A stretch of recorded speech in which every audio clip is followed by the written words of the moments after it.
Howdy everyone, Cub here. Welcome to Snapshot 15w42a, and let's take a look at this week's changes. So, first thing we have is some rare enchantments that can only be found in dungeons. Yes! Haha, that's awesome. So you can find these books in dungeons. So we have Frostwalker 1, Frostwalker 2, and Mending. So let's start off with the Frostwalker. This is an enchantment that goes on your boots. So I have Frostwalker 1 on these boots. And what this does is it turns any water source block on the level you're standing into ice that's nearby you. So if I go ahead and start walking here, you'll see it's turning the water source blocks into ice around me. Makes a nice little path, and you'll also see that over time the ice forms cracks, and then eventually those cracks grow and the ice reverts back into water source blocks. So that's pretty nifty. It's also worth noting that if you're not on the ground here, if you just try and jump into the water, you can indeed do that. And it also forms ice on the lower levels too, so not just at the surface, as you can see. Also, you can't harvest this ice, so if I just run around here and then try to harvest it, you'll see no luck. Although I think it won't revert back to water unless, yeah, it fills in like that. So yeah, kind of an interesting little enchantment there. And again, these can only be found in dungeons, so you can't get these on the regular enchant table. The difference between the level 1 and the level 2 is the level 2 makes an even bigger path for you. So the first level is about 7 blocks across. This is about 8 or 9 blocks across, as you can see there. So that's pretty nifty. It just gives you even more sort of room to run around and makes more ice on the surrounding area for you. But yeah, that's pretty cool enchant, I think. I can definitely see it useful for crossing swamps like I'm doing now. Also harvesting lily pads, apparently.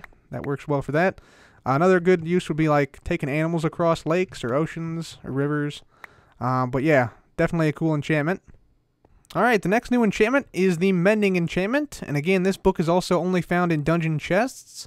And the way this works is if you put it on something, so say I have it on a diamond pickaxe here, I can go and then whenever I collect XP with this in my hand, it'll actually repair the item. So you see it, I'm at damage 1557. If I get this XP, repairs it right up. And then also, I think, let's see if you're wearing armor. Does it repair it? Yeah, it does. Sweet. So if you put Mending on your armor and gather XP, it'll repair your armor as well. Also new this week, they changed the interface of the Brewing Stands. So now instead of just the potion and the water bottles, you also need a blaze powder to go right in this slot right here. And you'll see you also get this little nifty bar here. You can actually do multiple potions with just one blaze powder, so it's not too bad. It's pretty balanced and pretty cool little change there. Also, for those of you concerned that that might break auto brewers, you can actually just plop your blaze powder right into wherever you put your water bottles, and that should go right in there, just like that. And so that, yeah, automatically puts it into the correct slot. So that's pretty nice. And one important change is to enchanted items which are renamed. So it still costs 1 level to rename an item. So here I name this pick Cub's Pick. But if we compare this to a normal pick, you'll see, so the enchantment cost here is 3. And if I repair it with a named pick, it remains 3. So the naming of the pick no longer counts as a repair, and thus does not increase the cost of the repair for custom named items.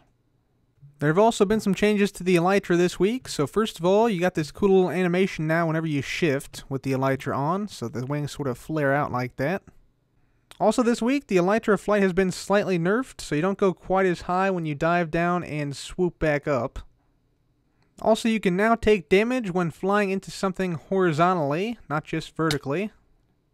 And also there is a new death message if you happen to die this way by flying horizontally into a wall.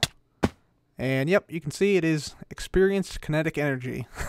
So that's pretty cool. New death message.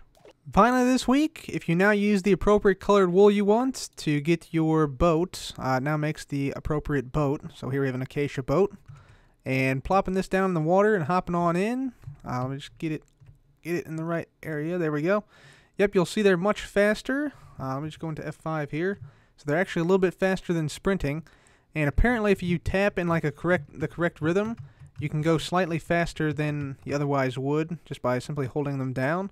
But I'm guessing it's going to take a while to get used to that. So yeah, boats are looking good, a little bit quicker now, so that's awesome. And of course, there were also some great bug fixes this week. For instance, enchanted books in dungeons are no longer blank.